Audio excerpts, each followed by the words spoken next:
ഈ കാട്ടറ്റേ കൂടിയാണ് വരേണ്ടത്. ഇവിടുന്ന് പീടക്കല്ലിൽ നിന്ന് മുടി വെച്ചാൽ ഒരു 5 മിനിറ്റ് നടന്നിട്ട് അങ്ങ് പോകാനുണ്ട്. ആ പോകുമ്പം ഈ മരങ്ങൾ അപ്പുറത്തും ഇപ്പുറത്തും വളർന്നിട്ടേ ഇതിന് മുട്ടുന്നതുകൊണ്ടാണ് അങ്ങനെ കുറേശ്ശം കുറച്ച് തരാം. പിന്നെ പണ്ടത്തെ ആൾക്കാരല്ല, ഇപ്പോഴത്തെ ആൾക്കാർ ആരോഗ്യം കൊച്ചരി. പിന്നെ ബാക്കി എല്ലാ സ്ഥലത്തും വേനൽക്കാല തെയ്യമുണ്ട്. ഇത് കർക്കിടക മാസം കൊടുങ്കാറ്റിനും മഴയത്തും എല്ലാം ഉണ്ട്. അപ്പോൾ അതിൻ്റെ ഇതുകൊണ്ട് എല്ലാം കൂടി അതിൻ്റെ ഭാരം ചുരുക്കിയിട്ടുണ്ട്.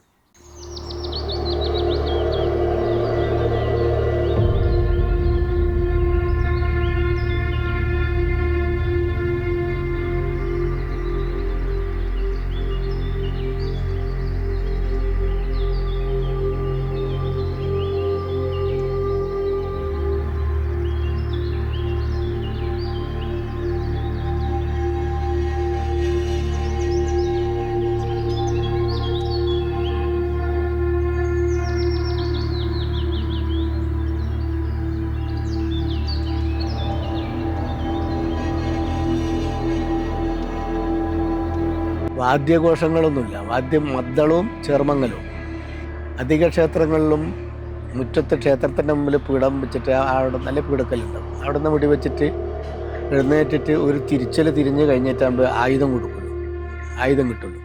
പക്ഷെ നമ്മുടെ ഈ കോട്ടത്തമ്മക്കെന്ന് വെച്ചാൽ ഈ അണിയറടിക്കുന്ന ഒരു 5 മിനിറ്റിൽ നടക്കാറുണ്ട്. അങ്ങനെ കാട്ടിട്ടേ കൂടി അണിയറടിക്കുന്ന പീഠക്കല്ലുണ്ട്. അവിടെ മുടി വെച്ച പാടന്നെ തിരുവായുധം കൊടുത്താൽ ഇവിടുന്ന് മുറ്റത്തേക്ക് എത്തുമ്പം തന്നെ ജനങ്ങൾക്ക് കാണുന്നിടയ്ക്ക് എത്തുമ്പം തന്നെ അമ്മ കംപ്ലീറ്റ് രൂപത്തിലായി.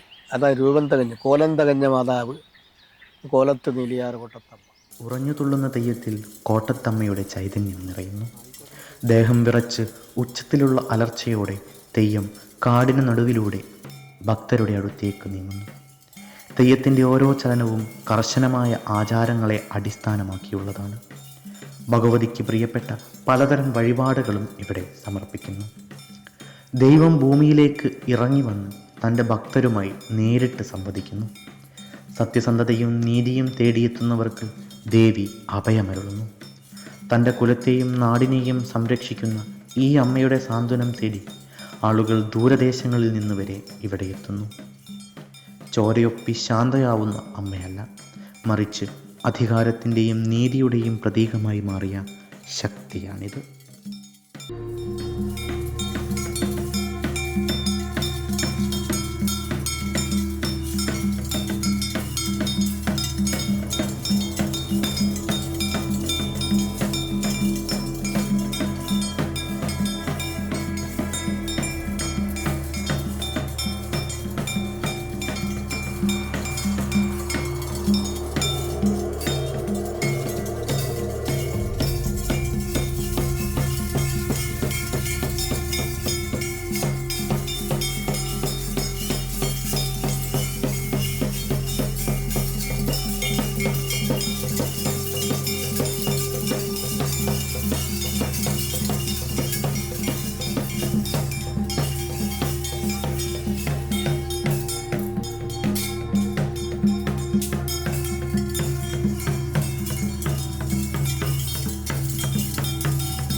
അല്പം പ്രയാസമുണ്ടത്രേ, പൂർണ്ണ സന്തോഷമായിട്ടില്ല.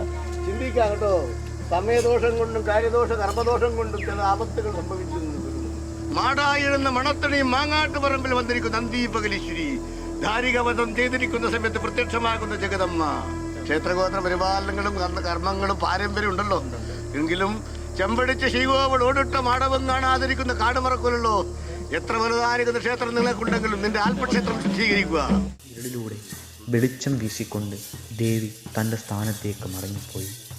പക്ഷേ ആ ചൈതന്യം ഇവിടെ ഈ കാവിനുള്ളിൽ എന്നും നിലനിൽക്കുന്നു.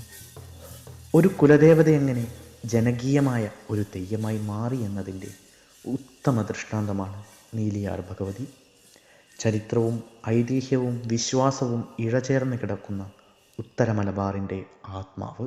നീതിയുടെയും സ്നേഹത്തിൻ്റെയും പ്രകൃതിയുടെയും ഈ അഗ്നിമുദ്ര ഇനിയും കാലങ്ങളോളം വടക്കൻ്റെ മണ്ണിൽ ജ്വലിച്ചു നിൽക്കും.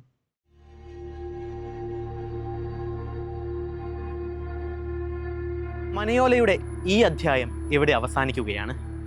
വിസ്മയിപ്പിക്കുന്ന പുതിയ തെയ്യം കഥകളുമായി അടുത്ത അധ്യായത്തിൽ കാണുന്നതുവരെ വിട.